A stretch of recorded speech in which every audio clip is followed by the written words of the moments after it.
क्योंकि हम 5,000 का काम नहीं करवा पा रहे। बीजेपी कह रही है सबका साथ सबका विकास, और यहाँ पार्षदों पे मतलब हमारा बुरा हाल है, क्योंकि हम रेवाड़ी शहर में कहीं 5,000 का काम नहीं करवा पा रहे।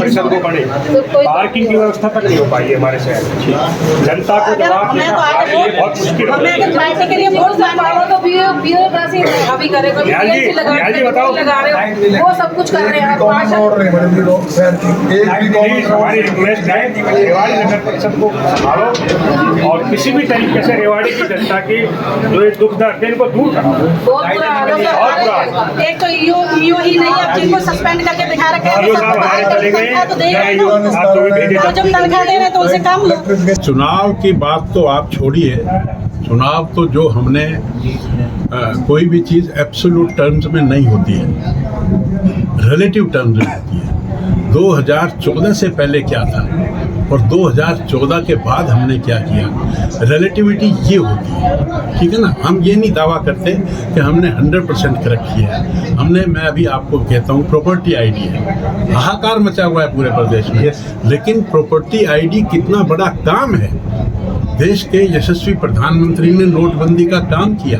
वेनेजुएला में जब ये नोटबंदी लगी तो वो 2 दिन में उनको बंद करनी पड़ी। जीएसटी का काम किया। ये जो बड़े बड़े काम हैं, इनको लेने का साहस भी केवल भारतीय जनता पार्टी में है। प्रॉपर्टी आईडी का काम पूरे देश में अगर कोई भी प्रांत जिसने पहला किया है वो हमारे प्रदेश ने किया है।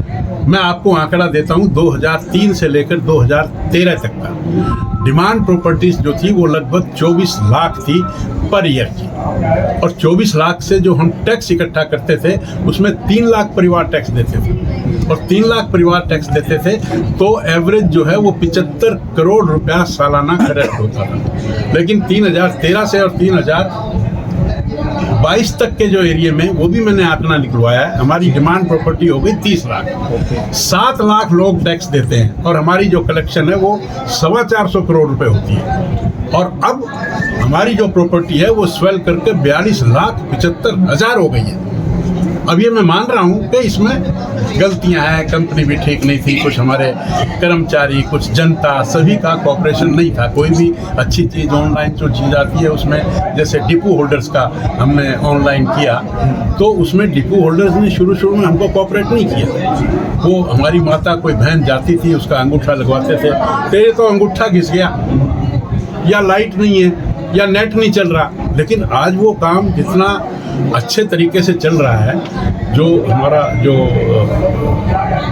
कलेक्शन करने वाला जो नागरिक है, आज वो नागरिक डिपो होल्डर्स की मोनोपोली नहीं है, वो चाहे जिससे राशन ले। तो इसी तरह से हमने जो प्रॉपर्टी आईडी का काम, हमने शहर की एक इंच जमीन को नापकर 42,75,000 प्रॉपर्टी जो हमने मापी हैं, और इनकी हमने इंटीग्रेशन 35 लाख प्रॉपर्टियां जो डिमांड रजिस्टर में अब तक थी, उनमें से लगभग 27 लाख प्रॉपर्टियों को हमने इंटीग्रेट किया। इंटीग्रेट करना यानी कि कोलैबोरेट करना बड़ा मुश्किल काम होता है, कहना आसान है। बहुत लोग कहते हैं कि आपके डिपार्टमेंट में भ्रष्टाचार है, और मुझे ये जिम्मेवारी संभाले हुए 1 साल और 2 महीने लगभग हो चुके हैं। लेकिन मैं ये कहता हूँ कि आपने अगर किसी को पैसा दिया है तो आप एक कागज़ पर लिखकर मुझे दीजिए। आज तक मुझे किसी ने 1 साल 2 महीने में कोई कागज़ लिख कर नहीं दिया। सब लोग ये तो कह देते हैं कि भ्रष्टाचार है। मैंने कहा आपने पैसे दिए क्या? नहीं, मैंने तो नहीं दिए। अरे तो आपको किसी ने कहा होगा दिए, उससे लिखवा कर दो ना। अगर ऐसी कोई भी बात है आप मुझे लिख कर दे दीजिए, उसके बाद आपका काम खत्म है। कि जो स्टाफ है वो हमारा बहुत कम है, उसकी रिकमेंडेशन हमने शॉर्ट सर्विस कमीशन को भी, हरियाणा पब्लिक सर्विस कमीशन को भी, उन सबको भेजी हुई है, और जितनी जल्दी स्टाफ लगेगा तो हम उसको डिस्ट्रीब्यूट करेंगे। लेकिन जो प्रेजेंट स्टाफ है, प्रेजेंट स्टाफ को depending upon the availability of the persons, not depending upon the sanctions of the seats, हमने depending upon the availability of the person हमने उनको पोस्ट किया है, और उसके हिसाब से हम काम बेहतर चला रहे हैं। और जहां जहां हमें कोई दिक्कत आती है तो हम उस पर तुरंत एक्शन। एनडीसी में आज के दिन अगर किसी का कोई ड्यूज क्लियर, सब कुछ क्लियर है, तो एनडीसी डिमांड करने की जरूरत नहीं पड़ती, ऑटो जनरेशन है। मैंने अपने घर का बिल दिया और जो लास्ट पेमेंट थी वो उसकी गार्बेज चार्जेस की, वो मैंने 6400 रुपये भरे। भरते ही अपने आप ऑटोमेटिकली NDC आ गया। इससे बड़ी और सहूलियत क्या होगी।